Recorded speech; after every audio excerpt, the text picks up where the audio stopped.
কুমোর পাড়ার গরুর গাড়ি বোঝাই করা কলসি হাড়ি, গাড়ি চালায় বংশী বদন, সঙ্গে যে যায় ভাগ্নে মদন।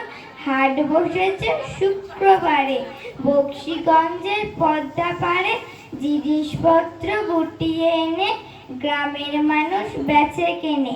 উচ্ছে বেগুন পটল মূলো বেদের বোনা ধামাকুলো, সর্ষে ছোলা ময়দা আটা, শীতের আবাস নকশা কাটা, ঝাবড়ি করা বেরির হাতা, শহর থেকে সস্তা ছাতা।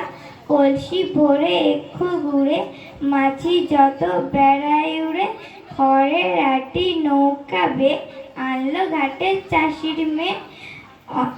দোকানায় পথের পরে গান শুনিয়ে ভিক্ষা করে, পাড়ার ছেলে সানের ঘাটে জল ছিটিয়ে সাঁতার কাটে। নমস্কার।